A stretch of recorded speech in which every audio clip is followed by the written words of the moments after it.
xaqdarra lagu dilay asagoo afur u socdo oo mootadiisa iska wata oo qof oo wax dhahay iyo qof oo wax ka qaba aan jirin xaqdarra lagu dilay ani hadda asaybaa ii saaran waxaan la kulmay walaalkii daawud cadar cilmi meydkiisii oo meesha yaallo oo aanan qof bini aadan ah aan aqoonsanaynin markaan la kulmay qofka keliya oo isku aadiyey mar dhow adeerka dhintay gurigan mar dhow tacsi bishaan dhexdeeda tacsi ka dhacday tacsidii labaad hadda u imaan waaye gardaraa lagu dilay wax qalad ma uu sameyn wax dooda ma uusan gelin marka si gardaraa lagu dilay degmada Daynile la deganahay bil gudaheed ayaa gurigan laba tacsi lagu dhigayaa wiil iyo aabihiis hooyadan waxaa saaran asaay oo saygeeda ayaa dhintay bil ka hor haddana wiilkeeda ayaa geeriyooday waxa uuna ahaa wadabdhaxaadka qoyska ama shakhsiga ugu muhiimsan oo reerka u dhaqdhaqaaqa daawud cadar cilmi waxa uu ahaa wiil dhalinyaro ah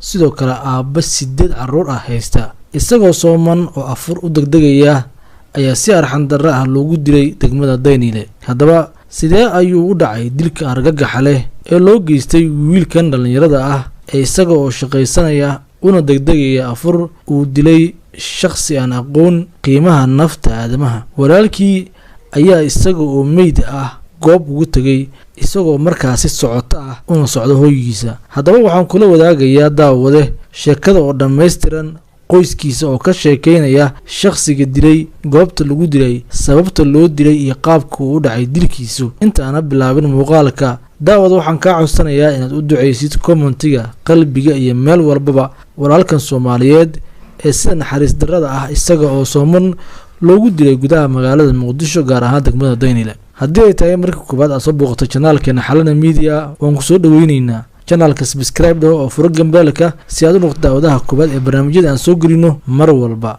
like muuqaalka sidoo kale share oo la wadaag asxaab fara badan mahadsanid waxa ay ahayd dhacdo aad u xanuun badan kadib markii hooyadan lagu wargeliyay inuu dhintay wiilkeeda oo markaasi shaqo uga maqnaa sidoo kalena ahaa xubinta kaliya ee u dhaqdhaqaaqda qoyskan ka kooban dhowr iyo 10 qof waa ku dhawaad 20 qof 8 ee hooyadan dhashay iyo 8 uu isagu dhalay waa 18 ruux markii iyada loo gooyina waa 19 ruux haddaba aabihii ayaa bil ka hor la aasay isaguna hadda waa marxuum sida la sheegana wuxuu ku jiraa faranjiyeer yaala mid ka mid ah isbitaalada magaalada Muqdisho si meydkiisa cadaalad loogu raadiyo haddaba yana sheekada in ku badin aan dhageysano xubno ka mid ah qoyskan oo ka sheekeynaya sida arxan darrada ah ee loo dilay wiilkan dhalinyarada ah ee aad sawirkiisa aragtaan ka oo isagoo sooman afurna u degdegaya uu dilay mid ka mid ah askarta ciidamada dowladda federaalka ee Soomaaliya oo ku sugnaa argada degmada Daynile ee xarunta Jaalasiyaad ka oo xilli maqrib ah toogtay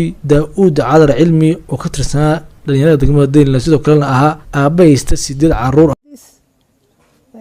daawud aabihiis hadda bil buu duugan yahay hadda dhow dhintay ani hadda asaybaa ii saaran 8 carruur oo asugu dhalay iyo 8 kaloon aniga dhalay maaragta oo asugu dhaqdhaqaaqaya ku nool meeshan marka waxa waaye xaqdarra lagu dilay maaragta anaka dawlad wax ilaalinaya arki jiray dawlad raydka dili ma arki jirin xaqdarra lagu dilay asagoo afur u socdo oo mootadiisa iska wata oo qof oo wax dhahay iyo qof oo wax ka qaba aan jirin xaqdarra lagu dilay marka waxaan codsanaynaa ninkaas dadkii xaqdarrada ku dilay dadkii ay qusaysay oo ra'iisul wasaaraha leh oo madaxweynaha leh oo gudoomiye leh oo maaragtay gudoomiyaha gobolka Banaadir leh oo wax kasta oo qusaysay leh inaan cadaalad helno cadaaladaan u baahanahay inaan cadaalad helno dad marasaan nahnay asaga noo dhaqdhaqaaqay asaga maaragtay aniga waa yeelan ahay dadkan asaga u dhaqdhaqaaqay maaragtay inaan cadaalad helno aan codsanaynaa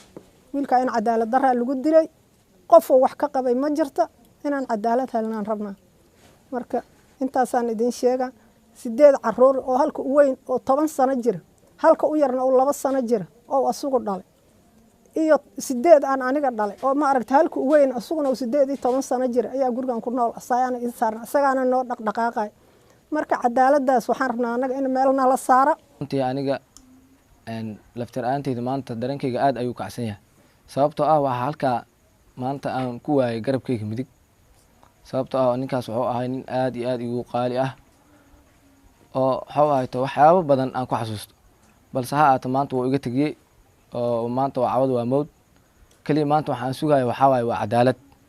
cadaaladdan waxa ay qusaysaa waa dad dowlad isku sheega oo jooga meesha, waana waxa maanta gacantooda oo ku baxay. marka maanta waxaan codsanaynaa anaga cod dheer iyo cod gaaban baan ku codsanaynaa inuu wiilkeena helo cadaalad. waa geeri xanuun badan, inaa lillahi wa inaa ilaihi raajicuun. dareenkayga ma soo koobi karo maanta. waa maalin aad u murugo badan. abaarihii 12 oo 5 daqiiqo dhiman waxaan soo maray checkpointiga kuliyadda jaalisiyaad sida loo yaqaano ee degmada Daaniilo, anigoo mooto wato oo ka imaaday shaqadayda. waxaan la kulmay walaalkii Daawud Cadar Cilmi, meydkiisii oo meesha yaallo oo aan qof bin aadan ah aan aqoonsanaynin. markaan la kulmay qofka kaliya oo isku aadiyey yacni dareenka markaas ugu jiray ma qiyaasi karo, oo qofkii aad taqaano garabkaaga ah oo ku go'ay meesha. markii dhacdada aan sii ogaa aan sii guda galay waxaan la ii sheegay nin askari ah oo checkpointiga ka tirsan inuu si kas ah oo bareer ah u dilay, oo haddana ayagoo askarta arkayaan oo ka fakaday. waa taariikhdii maanta igu yaabka badneed oo aan la kulmay. dareenkaygana waa aad u xamaasanahay. allah u naxariisto walaalkeen. waxaan rajaynaynaa insha allahu tacaala inuu cadaaladda heli doono. mar dhow adeerkii dhintay gurigan mar dhow bishaan dhexdeeda tacsi ka dhacday. tacsidii labaad hadda u imaan waaye. asigoo mooto bajaaj wato bariis raadsanayo lagu dilay aargada. waxaa dilay ciidan dowladda dileen. gardaraa lagu dilay. wax qalad ma uu sameyn, wax dooda ma uusan gelin. marka si gardaraa lagu dilay. degmada Daaniilo degannahay. wax amniya ma haysano, wax dowlad la yiraahdo oo meeshaan ka taliso oo kala dambeyn leh ma jirto. bishaan gudaheeda ciidan kala keenay aargada qofta afaraad way caawo. ninkan hadda wuu fakadaa la yiri markuu qof wiilka dilay xabad ku dhuftay wuu fakada. mooto istaagsaday, mootadii hore u raacay. hadda asbuuci horeeto wiil ninuu ku dhaawacay. nin dhaawacay hadda nin wax ku sameeyay meesha waxa leeyahay CJO ka sii tali. ninkii labaad oo hadda asbuucan dhexdiisa u dilay waa wiilkeena. adeerkii dhintay gurigan mar dhow bishaan dhexdeeda tacsi ka dhacday. tacsidii labaad hadda u imaan waaye. asigoo mooto bajaaj wato bariis raadsanayo lagu dilay aargada.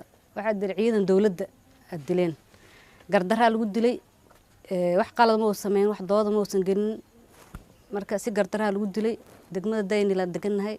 wax amniya ma haysano, wax dowlad la yiraahdo oo meeshaan ka taliso oo kala dambeyn leh ma jirto. bishaan gudaheeda ciidan kala keenay aargada qofta afaraad way caawo. ninkan hadda wuu fakadaa la yiri markuu qof wiilka dilay xabad ku dhuftay wuu fakada.